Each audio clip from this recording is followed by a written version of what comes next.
أعوذ بالله من الشيطان الرجيم بسم الله الرحمن الرحيم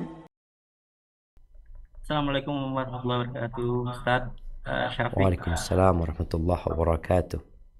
Izin Ustaz bertanya Tafadhal. terkait adab kita kalau makan di tempat umum ataupun minum di tempat umum yang misalnya itu kita makan di mie ayam yang punyanya itu pemiliknya itu non muslim gitu, Ustaz. Itu bagaimana kita bersikap? Apa kita meyakini apa yang kita makan itu halal atau dan thayyib? Yang kedua, adabnya jika ini biasanya yang terjadi di umumnya masyarakat Indonesia, Pak Ustadz. Kita itu kadang makan dulu baru bayar. Namun juga ada penjual yang punya punya cara bayar dulu baru makan. Ada juga yang makan dulu baru bayar. Itu adabnya mana yang baik, Pak Ustadz? Kemudian yang ketiga, terkait akikah dan kurban yang mendekati bulan-bulan kurban ini, dok lagi, Pak Ustadz. Nah itu secara eh, mana yang lebih didahulukan ya, Pak Ustadz, antara akikah dengan kurban, mengingat kemungkinan ada orang yang tidak cukup untuk melaksanakan keduanya, Ustadz. Artinya dia lahirannya bareng gitu sama kurban. Lahirannya waktu akikahnya bertepatan dengan akikahnya mungkin mendekati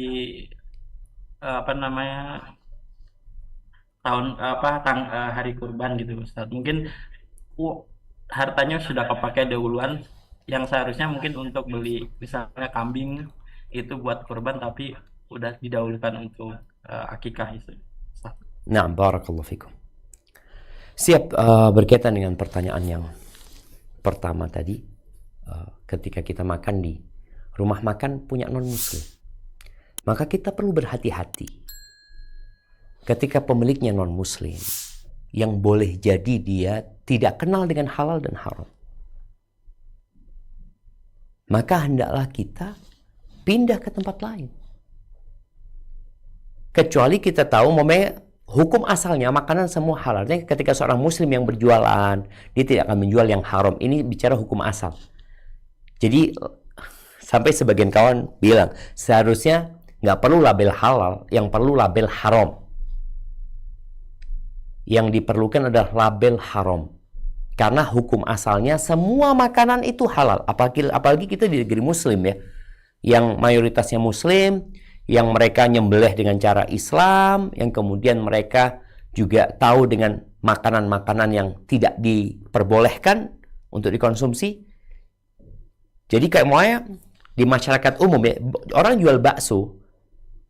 Bakso ini kan memang yang didorong apalagi ya, dia adalah daging olahan yang resiko untuk dicampur dengan daging macam-macam. Maka tatkala penjualnya muslim dan kita tahu muslim yang taat, ya ahlan wa sahlan. Tapi kalau kita tahu di masyarakat itu enggak, di sana banyak dicampur sama celeng umpamanya, karena kita tahu pemerintah kita berulang kali mendapatkan daging-daging celeng yang diseberangkan dari Sumatera ke Jakarta, kadang-kadang dijual sebagai daging sapi. Maka kita perlu berhati-hati. Jadi kalau tadi pemiliknya non muslim, hendaklah kita berhati-hati. Kecuali dia ada label halalnya, ahlan. Tapi kalau nggak ada label halalnya, karena kita tahu nih orang bukan orang yang beriman, orang yang nggak ngerti sama halal haram, maka cari restoran lain. Kalau bicara yang kedua tadi berkaitan dengan urusan sistem makannya, ada yang bayar dulu, ada yang bayar terakhir, ya ini kembali kepada budaya yang ada di tempat itu atau kesepakatan kita dengan pemilik makanan. Kalau mereka memang kesepakatannya bayar dulu, ya kita harus bayar dulu. Tapi kalau mereka enggak, budayanya bayarnya nanti, silakan, fadhal. Kalau makan, apalagi kadang-kala orang makan nambah ini dan itu, silahkan. Tapi ada tempat-tempat yang tidak melakukan itu. Artinya dua-duanya selama yang Anda tahu nggak ada masalah apabila tadi ada keridhaan di antara pemilik dan penjual dan pembeli. Dia ridho dengan hal yang seperti itu. Pokoknya dia ambil makanan dulu, nanti baru dia bayar. Memang jamaah ada satu hal yang terkadang kalau kita nggak tahu dengan harganya, itu nanti pemilik toko seenaknya aja memberikan harga. Biasanya kalau di daerah-daerah yang tempatnya musafir ya, atau di tempat wisata, biasanya harganya 20. Kita berpikir harganya, ya makan itu mungkin 20, tahu-tahu diketok sampai 100.000. Maka di sini kalau kita bayar di awal, mungkin kita akan lebih nyaman. Umpamanya, Afan ini berapa gitu loh. Sehingga kita ridho. Oh sekian, ya sudah. Kalau mahal, enggak jadi umpamanya.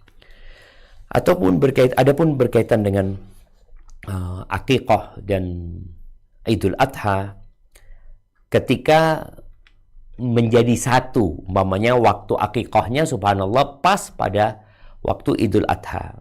Sebagian ulama menyampaikan bahwasanya cukup sudah kita berkorban, itu sudah masuk akikah di sana. Tapi sebagian ulama mengatakan enggak, kurban itu tidak menggantikan akikah. Ini berkaitan dengan akikah, di mana setiap bayi yang lahir itu tergadaikan dengan akikahnya sampai disembelih akikahnya. Jadi tadi sebagian ulama ada yang mengatakan boleh kita niatnya bareng akikah sama kurban, tapi sebagian mengatakan enggak, tetap harus sendiri-sendiri. Terus mana yang harus didahulukan? Kalau dia berpikir aku insya Allah akan punya rizki nanti buat akikah, boleh jadi dia kurban. Karena kurban waktunya sebentar. 10, 11, 12, 13. Tapi kalau akikah bisalah ditunda ya. Nggak ada masalah. Bulan depan, 2 bulan lagi. Tapi kalau engkau kayaknya aku takut nggak punya ya. Ya sudah.